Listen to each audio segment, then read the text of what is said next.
back to the Daily Grind. Thanks for checking out the channel. You know what time it is. It's full time. MMA.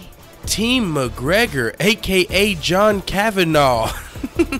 Conor McGregor's head coach has announced that he thinks that Conor McGregor will be taking off the rest of this year and he will be returning in 2018. And I have a few things to say about that, but first, let's get into John Kavanaugh's direct quote. It's probably a little late in the day to realistically expect another fight before the end of the year, because even after this hiatus is over, a lot goes into planning and execution of a training camp at our level. I find it hard to envision another fight at 2017. Then again, knowing Conor, I could get a text message tonight telling me otherwise. He's difficult to predict, which is one of the many reasons why he's so fascinating. Hold on, I gotta stop right there before I read the rest. If this ain't some bullshit I just read.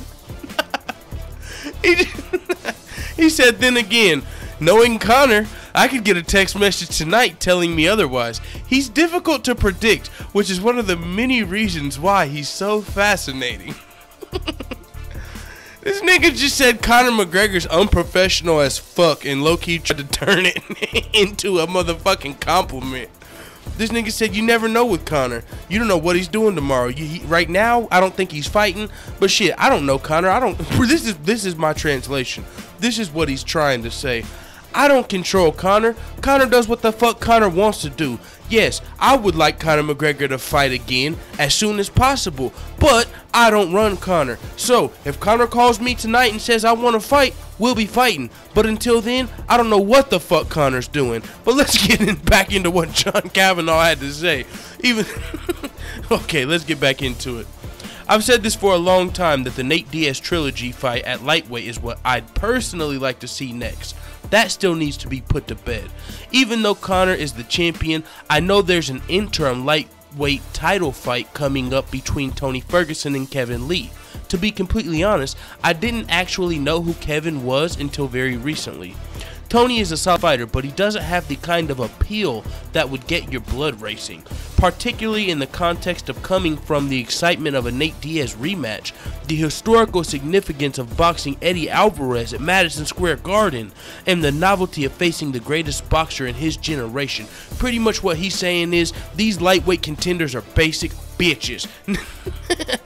That's what he's saying. Man, if you want to fight Conor McGregor, this shit's got to be worth something. It's got to get your blood racing. And just defend the belt, that doesn't get your blood racing. What gets your blood racing is rematching a guy that fucking beat you the first time, Nate Diaz. What gets your blood racing is going for a second fucking title fight at Madison Square Garden. First time in Madison Square Garden, going for your second title fight. Big fucking snooze. What else gets your blood racing? Fighting the greatest fucking boxer supposedly of all time, Floyd Mayweather. That gets your blood racing. Woo! Tony Ferguson and Kevin Lee. Man, them are just MMA fights. Those don't really get you. Remember I was saying that whenever I said Conor McGregor's possibly getting stripped of his title? Go back to the video. I just put it out yesterday. I said, Conor McGregor's probably about to let this belt go. Why does he want to fight Kevin Lee or Tony Ferguson? You know, just because that's what the belt obligates him to do. As the champion, it's not up to you who you would rather fight. If there's an interim champion, that's who you're fighting, unless the interim champion gets injured. So with that being said, if Tony Ferguson or Kevin Lee come out of this fight unscathed, they're going to be fighting Conor McGregor next, unless Conor McGregor relinquishes his title, or he says, fuck that, I'm not fighting who you guys want me to fight. You guys can have the title. I know I'm the champ. He already came out and said he still feels like he's the champion at featherweight, so if he gets stripped at lightweight, do you think he's still not going to feel like the champ? Do you think if you strip Conor McGregor, he's going to say, okay, now that I don't have either belt, I guess I'm not the champ? Fuck no. As long as you got that fucking picture of him holding up both of them belts at Madison Square Garden, then that's the motherfucking champ in your mind, in a lot of people's mind. I mean, and that's just the facts. Now, as an MMA purist, that's not where we're going with this. That's not where I'm even gonna go with this, because the MMA purist mindset doesn't matter, and that's the fact. If you're a guy that just wants to see all clean fighters all the time, always fighting the #1 contender, always fighting the person they're supposed to fight, you can go eat a dick. Because if what you thought matters, then Dan Henderson would have never got his title shot versus Bisping. If what you thought mattered, Conor McGregor wouldn't even have got his title shot versus Eddie Alvarez. If the MMA purist mindset and opinion mattered, then fucking George St. Pierre would be fighting at welterweight. But that's not what matters. It is 2017, motherfucker. It's the day and age of entertainment. With that being said, UFC, fire USADA!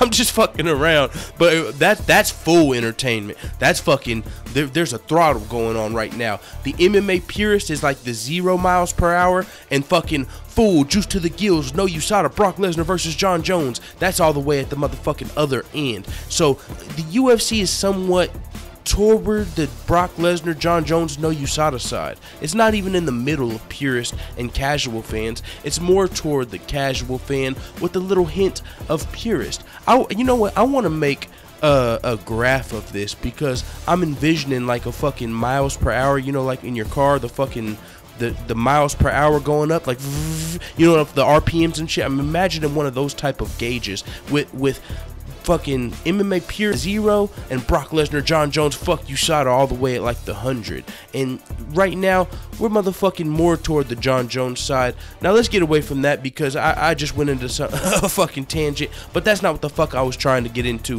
What I'm saying is the MMA purist would not want to see Conor McGregor fight Nate Diaz next. The MMA purist would not want to see Conor McGregor relinquish his belt or whatever the fuck. Those are the people who would not consider Conor McGregor the champ after being stripped. Hell, those people probably don't consider Conor McGregor the champ right now because he already got stripped of his featherweight title. So for those people, they don't matter. With that being said, Conor McGregor should relinquish his belt for these fights because, man, John Kavanaugh's coming out, and man, there's just so much to get into here. Fuck it, I might as well strap in for your fucking seatbelts because I got a lot of thoughts on this subject right here, man. Because what's for Conor McGregor right here, according to John Kavanaugh, to fight in 2018. With that being said, Kevin Lee versus Tony Ferguson's at 216. The winner of that is supposed to be fighting Khabib Nurmagomedov at December 30th. For all of that shit to happen, they're not going to defend an interim title, and they might. But even if that happens, then whoever wins out of Khabib and the winner of Lee Ferguson will then fight Conor. But Conor wants to fight Nate. It doesn't matter how this interim title scenario plays out, who has it next year when Conor wants to come back, whether it's Khabib, Kevin Lee, or Tony Ferguson. If Conor wants to fight Nate Diaz next, Conor's going to fight Nate Diaz next. Conor McGregor's team, aka John Kavanagh, he's already said that he wants Conor McGregor Nate Diaz trilogy next. And I want to go back to something he said in this fucking rant because it was interesting. He said, I've said for a long time that the Nate Diaz trilogy fight at lightweight is what I'd personally like to see next, and that still needs to be put to bed. Even though Conor's a champion, I know there's an interim title fight coming up, and Tony Ferguson and Kevin Lee, I didn't know who Kevin was, blah, blah, blah. So, he wants Nate Diaz next. Conor McGregor said he's got a trilogy waiting on him. Nate Diaz is back in training now. Nate Diaz has been taking shots at Conor McGregor. And if we're going off the general public, the casual fan, who do they all want to see next? Just be real. It's Nate Diaz. You might not want to see Nate Diaz versus Conor next, but go and ask somebody that you know. Like, I can bring in the microwave right now and say, hey, who should Conor McGregor fight next in MMA? The only person he's going to know is fucking Nate Diaz, as far as he's not thinking about Kevin Lee and Tony Ferguson and interim title and Khabib. He doesn't know none of that shit going on. He knows headlines, so he's thinking, who can Conor fight? He's going to say Woodley or Nate Diaz, and he's most likely, I guarantee you, would lean toward Nate Diaz because Woodley's a long shot. But that's one thing I do want to bring up right here. Tyron Woodley. Because John Kavanagh said it's got to get his blood boiling. You know, Eddie Alvarez for another title at Madison Square Garden. Take Eddie Alvarez out of that. It doesn't matter who the fuck was there. Eddie, you can't give me, oh yeah, we'll fight Eddie Alvarez, but not Tony Ferguson. It doesn't matter who the fuck had the title. It was the fact that Conor was going for another belt at Madison Square Garden. Well, Conor, what's up with the champ? Do belts? Would that get your blood boiling? Would that make your blood race? Are you interested in that, John Kavanagh? Because whenever John Kavanagh came out about a week ago and said all the possibilities for Conor, listen to the names he named. Paulie Malignaggi, motherfucking Nate Diaz, Kevin Lee, Tony Ferguson, Khabib. He didn't mention Woodley. That's a third belt. That's a realistic possibility. I think us, the fans, and Tyron Woodley have talked more about the Tyron Woodley-McGregor fight than anybody in McGregor's camp. They don't really talk much about that.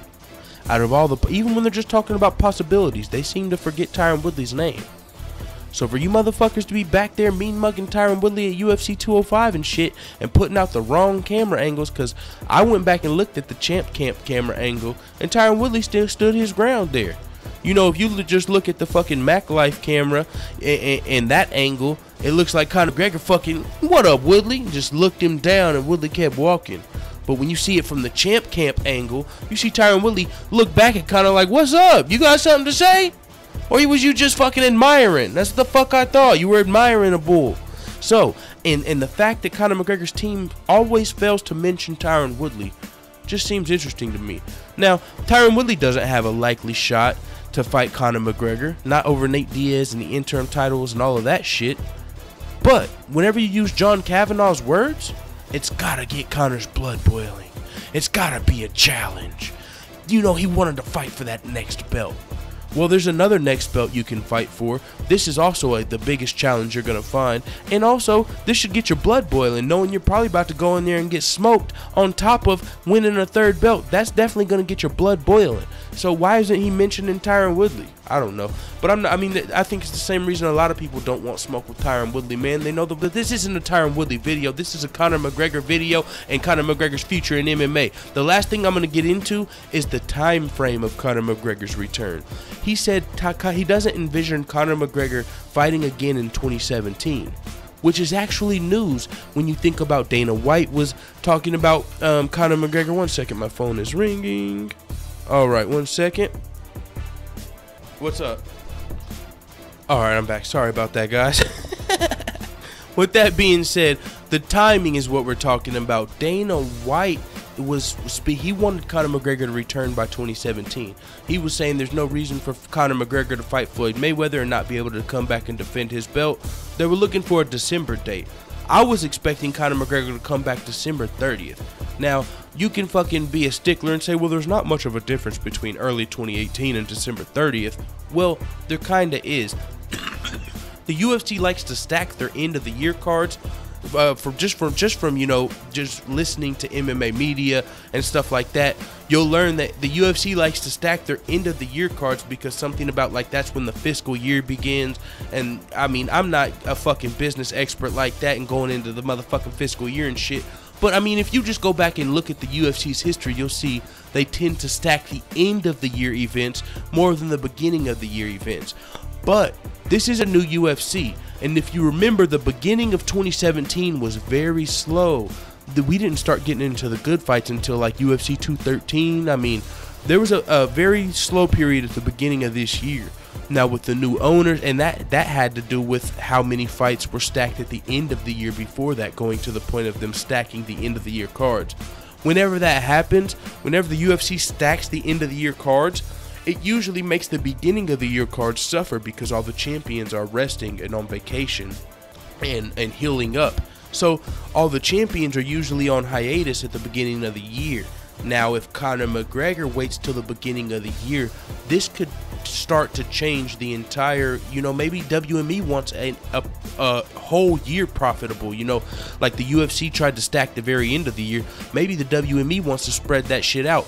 Maybe they want Conor in fucking February and then, you know, another big card 2 months from that. I mean, I don't know how they're doing it, but in my mind, I'm thinking, and maybe they don't just want end of the year stacked cards. Maybe they want to see what they can do all year round, you know, because they're clearly going to try and grow the UFC. So with that being said, that's somewhere the UFC can use growth at their beginning of the year cards. That, you know, because from January until what, fucking June, there's like a 4 month lull of champions, you know, because UFC 205, you had fucking 10 title fights, you know, you got 9 champions fighting at the end of the year. There's only one champion that's not tied up for the beginning of the year, and that's just how it happens. So With Conor McGregor talking about possibly not fighting until early, or his team, John Kavanaugh, possibly talking about Conor McGregor not coming back until the beginning of the year. That's interesting. Now, I'm leaning to believe that they will fight Nate Diaz December 30th. I don't see why Nate Diaz would be starting to sell the McGregor fight and starting training and all of this shit if he didn't know something. I mean, we haven't seen Nate Diaz this active in quite some time, man, since the McGregor second fight, since the rematch. I think the trilogy's in the wings, but the only way that happens is if Conor McGregor lets go of his title or gets stripped, or else he's got a lot of killers to fight, and those killers don't get his blood boiling. Those killers are in the lightweight division, and it's looking like, I mean, if you can tell anything from Conor McGregor's history, he doesn't care about defending titles. Defending titles does not get his blood boiling, or he would have defended a title by now. I mean, I'm not going to get into the history of Conor McGregor not defending titles, but he's won 4 titles and he's defended 0. So clearly it doesn't get his blood boiling to do that. So why would it start now? Now that he's coming off the biggest payday in his fucking career versus Floyd Mayweather, now that he's got so many potential fights that would make more money than a title defense, why would he do it? To please some purists? The fucking UFC don't give a fuck about the purists. Like I said, man, it is what it is. The UFC's moving toward entertainment. We don't know when Conor McGregor's next fight's gonna be, whether it's early 2018 or December of 2017. He did say he doesn't think Conor McGregor has enough time for a training camp, which is not the case if the shit gets into motion soon. We've got 3 full months of this year left. I mean, you could do a 2-month training camp. That's an 8-week training camp. You could still get a 10-week training camp in if you want to do a December 30th fight. So he could, if they're going to do the fight, they're going to need to announce it soon for the full training camp. And if we don't hear anything about Conor McGregor training soon, they're still probably going to be fighting sooner than later. If they don't fight December 30th, they'll probably fight January 30th. I mean, he doesn't have much time to wait. Conor McGregor's going to get stripped if he doesn't defend his belt soon. And that might be the best case scenario anyway. He might want stripped, because then it opens up Paulie Malignaggi, it opens up Nate Diaz, and it opens up Tyron Woodley. But with that being said, man, it is what it is. Let the haters know what the fuck you talking about in the comments, dude.